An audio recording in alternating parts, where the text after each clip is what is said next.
Welcome to the Pencil Bob channel. I hope you enjoy my stories. Please like and subscribe, and hit that notification icon so you never miss out. Now on with the stories. I'd lived in the Elm Street neighborhood for 10 years, and things had been relatively quiet. Sure, there were the occasional lawn disputes and noise complaints, but for the most part, we were a peaceful bunch. Then Karen came along, and everything went to hell. Karen had always been peculiar, to say the least. She'd been a resident here for about 5 years, keeping to herself mostly, except when she had a complaint, which was often. If it wasn't the height of someone's grass, it was their choice of holiday decorations or the fact that someone dared to walk their dog in front of her house. But none of us expected her to actually run for HOA president, and we certainly didn't expect her to win. Now, you'd think she'd be the type to be drunk with power, and you'd be right. As soon as she got that HOA president title, she wasn't just Karen anymore. She was Empress of Elm Street, and she let everyone know it. I'll never forget the first newsletter she sent out. The heading was written in this ridiculous medieval font, and it wasn't just signed by her, but it said, "Signed Empress Karen." I laughed out loud when I saw it, but that laugh was quickly wiped from my face as I kept reading. "You will follow the rules," it started. "Not because you want to, but because they are best for everyone." Now, at first, it sounded like the usual HOA mumbo-jumbo, but then the rules came. They were insane. Rule 1. All houses had to be painted in a shade that matched Karen's mood ring. Yeah, you heard that right. A freaking mood ring. Karen had gone completely off the deep end, thinking she could dictate the color of our homes based on whatever color her cheap piece of jewelry turned. And then there was the loyalty dance. Every morning in front of our own houses we had to perform a little jig or whatever she considered a dance. You had to show enthusiasm. Clap, twirl, maybe throw in a little spin, or face a fine. I remember looking at my wife Susan and saying, "This has to be a joke." It wasn't. I figured nobody would actually do it, but the next morning, there were my neighbors Ted and Betty, both well into their 60s, standing out in their yard, flapping their arms around like they were doing some kind of weird bird impression. It was embarrassing for them, but hey, they didn't want to deal with Karen's wrath. But that wasn't all. Karen's rules got more bizarre by the day. She decreed that dogs could only be walked on the left side of the street. No exceptions. Ted, who loved walking his dachshund Rocky around the whole block, was beside himself. "Carl," he said to me one day, shaking his head, "how the hell am I supposed to tell Rocky he's only allowed to sniff grass on the left side? What's next? Karen decides what time of day we can breathe." I thought that would be the worst of it, but no, she came up with this rule that every day, one resident had to clean the non-existent sign at the front of the neighborhood. I kid you not. There was no sign. There never had been a sign. But Karen would knock on doors, clipboard in hand, and tell us, "Today it's your turn to clean the sign." And if you didn't, you'd get slapped with a fine. Her list of demands kept growing, and none of it made any sense. Every Tuesday at noon we were all supposed to gather at the park for 5 minutes of silence to mourn her husband. The man wasn't dead. He left her, ran off to another state, from what I heard. But in Karen's mind it was a tragedy worthy of public grief. And then there were the curtains. Karen decided that no house on Elm Street could have curtains on their front windows. She gave no reason, just that it was better for the community. People were starting to lose it. I mean, some folks had lived here for decades with their drapes, and now this woman wanted them stripped bare. Privacy? Forget it.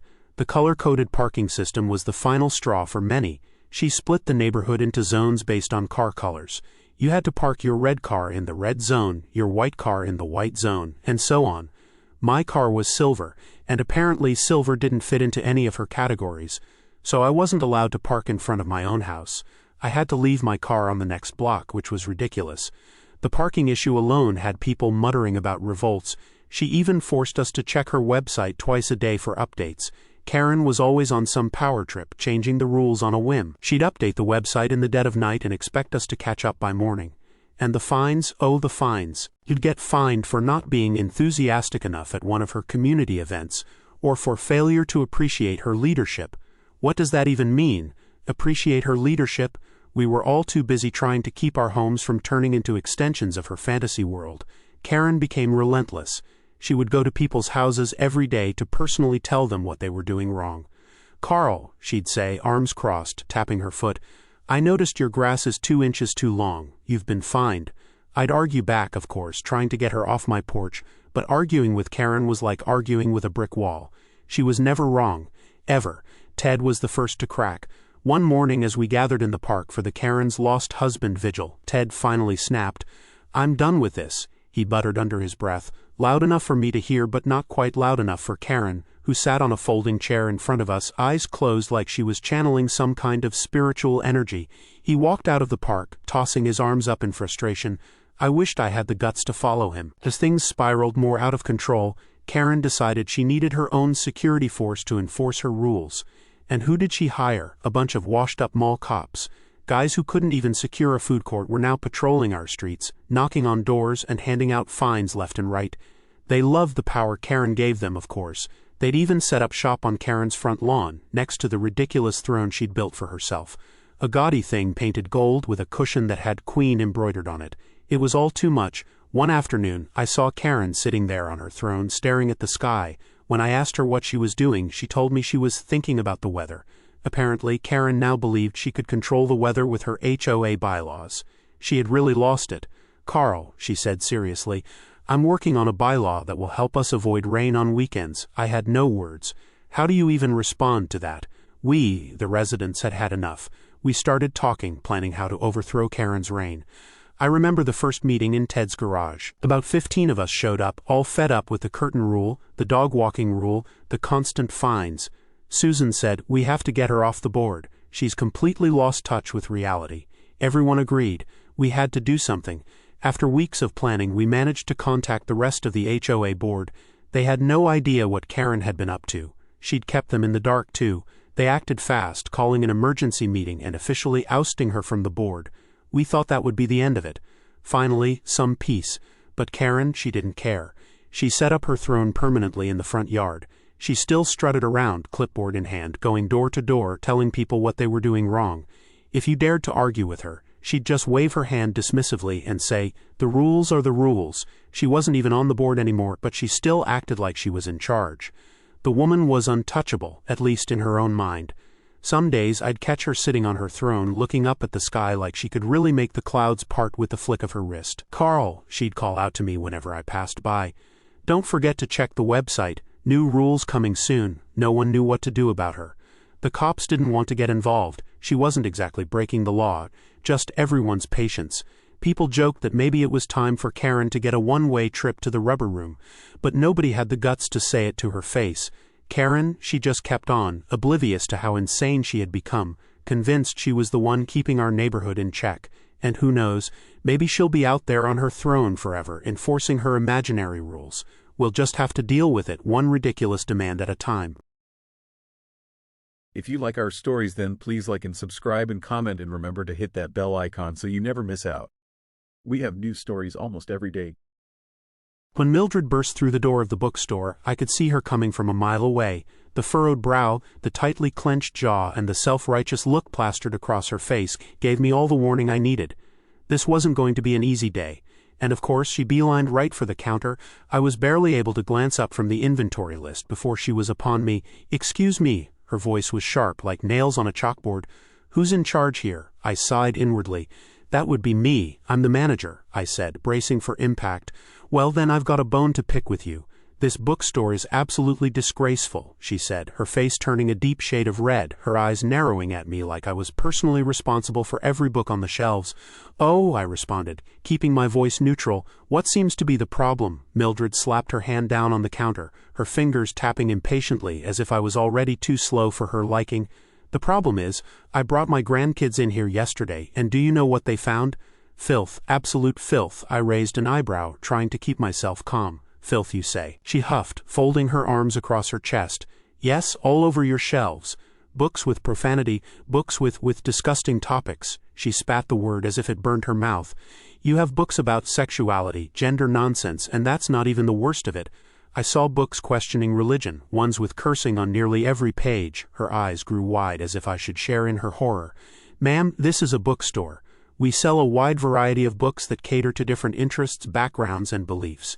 People have the right to read what they choose," I explained as calmly as possible. "That's the problem," she shrieked. "Why are you allowing this kind of filth to poison people's minds? What about the children? Are you seriously telling me that you think it's okay for kids to be exposed to this kind of garbage? Well, our store does carry books for both children and adults, I said, doing my best to keep my tone even. And we trust that parents or guardians make decisions about what's appropriate for their kids. Our job is to provide a selection of material for everyone. Her expression twisted as if I just told her the earth was flat. That's the most irresponsible thing I've ever heard. You're just going to let these kids run around and grab whatever they want off the shelves? You call that responsible? It's dangerous, that's what it is. I couldn't help but feel the tension building in the air. It wasn't my first encounter with someone like her.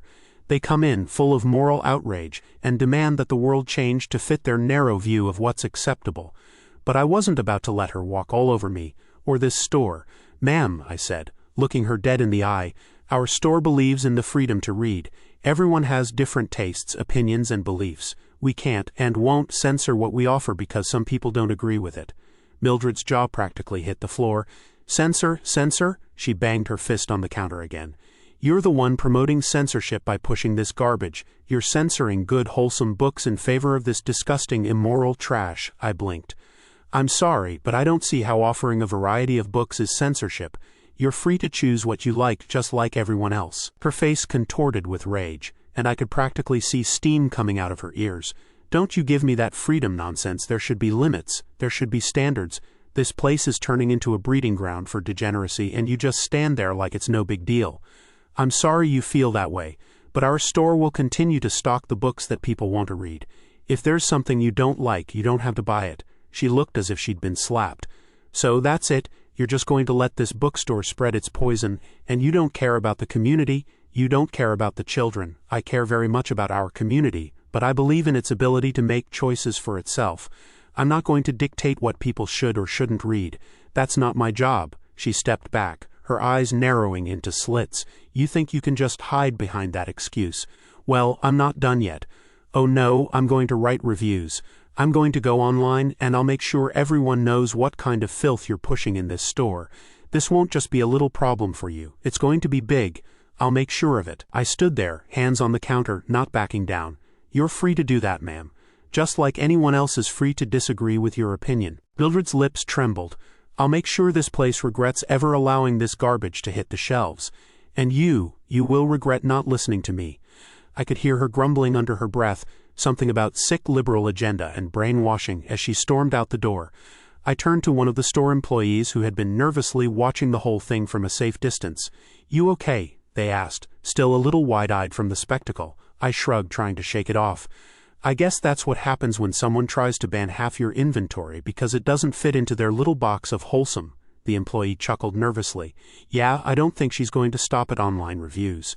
She mentioned something about a protest. Let her protest, I said, laughing a little at the absurdity.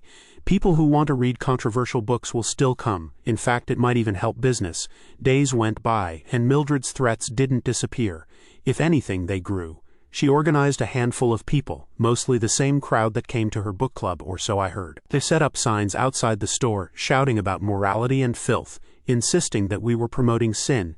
It was almost laughable how seriously she took herself, standing there with her sign, demanding that we cleanse our shelves. One day, Mildred came back inside. Her face was pinched with determination, and I knew this wasn't going to be pleasant. She didn't come alone either. Behind her were a couple of others from her protest group. One older woman clutching a Bible, the other man looking like he was ready to take on the world. We've come to see if you've reconsidered, Mildred said, her voice full of an almost smug satisfaction. She looked around the store as if she expected the shelves to be empty of everything she found objectionable. I'm afraid nothing has changed, Mildred, I said, crossing my arms. Our selection remains as it is, she scoffed, the others shaking their heads in agreement, arms crossed in solidarity. You just don't get it, do you? This store is poisoning people's minds. It's your responsibility to stop it. You're just as guilty as the authors. I think we're done here, I said firmly, unwilling to be dragged into another circular argument. You've made your opinion very clear, and I've made our stance clear. Mildred's eyes narrowed, and for a moment I thought she was going to explode. This isn't over, she hissed. You'll see. We'll keep fighting, and we won't stop until this place is clean. As they left, I couldn't help but shake my head. People like Mildred don't change. They cling to their beliefs like life rafts, convinced that they're saving everyone else while drowning in their own righteousness. And so the signs stayed, the reviews trickled in, but the books stayed on the shelves.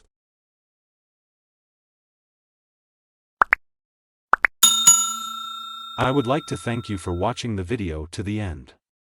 To encourage us to make more videos, please like, subscribe, comment, as well as share. Check out this other video if you haven't already.